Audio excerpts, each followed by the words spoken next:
নমস্কার, শুভ সকাল। আজ রবিবার, এখন বাজে ওই 8:30 মতো। তো নিচে সব কিছু কাজ সেরে এসেছিলাম। আর যেহেতু রবিবার, বাবু তাড়াতাড়ি ওঠেনি, এই উঠলো, সবে মাত্র ওকে নিচে পাঠালাম ব্রাশ করতে। তো আমি বিছানা টিছানা গুছিয়ে ভাবলাম ব্লগটা স্টার্ট করি। আশা করছি সবাই ভালো আছেন। তো দেখা যাক দিনটা কেমন কাটে। আশা করছি আপনাদের দিনটা ভালো কাটবে।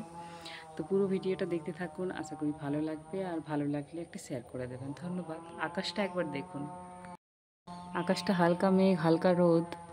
আর এই অল্প রোদেই প্রচণ্ড গরম লাগছে। এখানটায় বেশ সুন্দর ফাঁকা হয়ে গিয়েছে, একটা গাছ ছিল কাটা হয়ে গিয়েছে, তো সেই জন্য বেশ সুন্দর ফাঁকা। সকালবেলায় এই কাজটা ছিল, তাড়াহুড়ো করেই একজন নিয়ে যাবে কোথাও, তো সেই জন্য তাড়াহুড়ো করে বানিয়েছিলাম আর তোমাদের সাথে শেয়ার করলাম। সারাদিনের ব্লগটা আর শেয়ার করলাম না, সারাদিনটা খুব একটা ভালো কাটলো না, ওই মন খারাপের ওপর দিয়ে। তবে মন খারাপের ব্যাপারটা একটু পরে জানাচ্ছি। সে যাই হোক, বিকেলবেলায় ঘুম থেকে উঠে ওই তখন বাজে ওই 4:30 মতো, তখন বাবু আর আমি দুজনে মিলে বেরিয়েছি একটু কেনাকাটা করতে যাব। কেনাকাটা করতে বলতে তোমাদেরকে তো আগেই জানিয়েছি যে ওর বাবা থাকাকালীন আমাদের দুর্গাপুজোর পোশাক কিনে দিয়ে চলে গেছে, যাতে তোমরা দুজনে মিলে যাবে।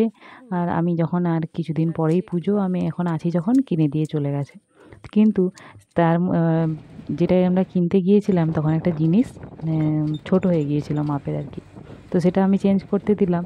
ওর বাবা গিয়েও ছিল, যেদিনকে যায় তাড়াহুড়ো করে গিয়েও ছিল চেঞ্জ করতে, সে উল্টোপাল্টা জিনিস দিয়ে দিয়েছে দোকানে। আবার সেই আমাকে সেই একই কাজের জন্য যেতে হচ্ছে। তো একই কাজের জন্য যখন যাচ্ছি, ভাবলাম বাবুর জন্য একটা জুতো নেব। এই যে দেখছেন, এটা আমাদের এখানকার একদম বড় পুজো। এখানে প্রচণ্ড ভিড় হয় প্রতি বছরই, আর প্রতি বছর সুন্দর সুন্দর থিম হয়। এবছরের থিমটা হচ্ছে মিরাকেল গার্ডেন, মানে দুবাইয়ের মিরাকেল গার্ডেন, জানেন তো। সবাইকে আমন্ত্রণ জানালাম, সবাই দেখতে এসো নিশ্চয়ই। তো এই যে বললাম জুতো নেব, বাবুর পাঞ্জাবির সাথে পরার মতো তেমন একটা জুতো নেই, আর ওর যে বুটটা রয়েছে সেটা ছোট হয়ে গিয়েছে, সেই জন্য ওই জুতোটা নিলাম। কেমন হয়েছে জানিও তোমরা।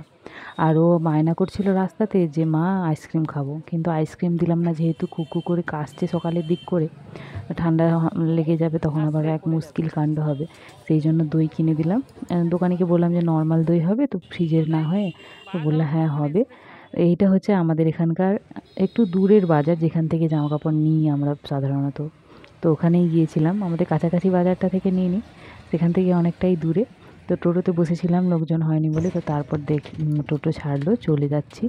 রাস্তার ধারগুলো এত ভালো লাগছিল, আর হঠাৎ করে দেখতে পেলাম আকাশে মেঘ করছে। ওই মেঘটাই বৃষ্টি হয়ে গেল, জানেন তো। রোদ মাথায় নিয়ে ঘামতে ঘামতে গেলাম, আর এদিকে বিকেলবেলায় বৃষ্টি হয়ে গেল। আকাশটা এত ভালো লাগছিল, আর রাস্তার ধারে ধারে এত সুন্দর সুন্দর কাশফুল ফুটেছিল, দেখে যেন মনটা ভরে যাচ্ছিল। আর বাবু তো এত এক্সাইটেড হচ্ছিল যে মা দেখো কাশফুল কাশফুল। আর এই শরতের সময়টা কাশফুল দেখলে যেন আগমনের বার্তা, মা আসছে, এরকম একটা মনোভাব মনের মধ্যে চলে আসে। তো সেগুলো অনেক দিন তো বেরায়নি রাস্তায়, তো সেগুলো দেখতে পেয়ে খুব ভালো লাগছিল। তারপর চলে এসি, এই যে বাবু ভং পিজার দিকে তাকাচ্ছিল, বললাম কি যাবে? বলছে না না যাবো না। তো টোটো থেকে নামতেই এত জোরে বৃষ্টি এলো, বৃষ্টি এই দেখছেন তো, নামার পরেই ওখানে দাঁড়িয়ে পড়লাম, বৃষ্টিটা থামতে তারপর গেলাম। হঠাৎ করে এভাবে বৃষ্টি আমি বুঝতে পারিনি, ছাতাও ছিল না সাথে করে। তো বৃষ্টি থামতে এসেছি, খুব একটা ভিজিনি। আর বাবু এসে ঠাম্মিকে জুতো দেখাচ্ছিল যে ঠাম্মি দেখো তোমার জুতোটা কেমন হয়েছে। তখন ঠাম্মি বলছে জুতোটা তো সাইজে অনেক বড় হয়েছে, কিন্তু সামনের ওই মুখের কাজটা সরু হওয়ায় ওর ডিজাইনটার মতো। আর এই উনুন শালের অবস্থা দেখুন, এত হয়ে গিয়েছিল কয়েকদিন বৃষ্টির জন্য। মা আবার আজকে সব কিছু ঝেড়ে ঝুড়ে পরিষ্কার করেছে। তো বাজার থেকে আসার সময়, আজকে যেহেতু রবিবার আর অনেক দিন চিকেন খাওয়া হয়নি, সকালে যাব ভাবছিলাম। ওই যে বললাম মন খারাপের কারণ, এটা হঠাৎ খবর শুনে মনটা খারাপ হয়ে গিয়েছিল। তো সেই জন্য আর সকালে যাই না, এতবেলা বেরিয়েছিলাম, আসার সময় একদম নিয়ে এলাম। আর কি 1 কিলো মতো নিয়ে এসেছি, কিছুটা রেখে দিয়েছি, এই তো কয়েকজন খাবো, আর বেশি তেমন একটা পছন্দ করি না যে একসাথে বেশি খেয়ে নেব। তো অর্ধেকটা ভালো করে ম্যারিনেট করে রেখেছি, সেটাই বানাবো। তবে আর রাতের বেলা ভাত করব না, মা বললো রুটি বানাবে, আর আমার আর বাবুর জন্য 2টো পরোটা ভেজে দেবে। মায়ের পরোটা তেমন একটা পছন্দ নয়, আর বাবাকে তো পরোটা এখন দেওয়া যাবে না জানেন। তো প্রথমে আলুগুলো ভেজে নিয়ে রান্নাটা করে নিচ্ছি, একদম অল্প তেলেই করছি, এই যে তেলটা দিলাম এটার মধ্যেই রান্নাটা করব।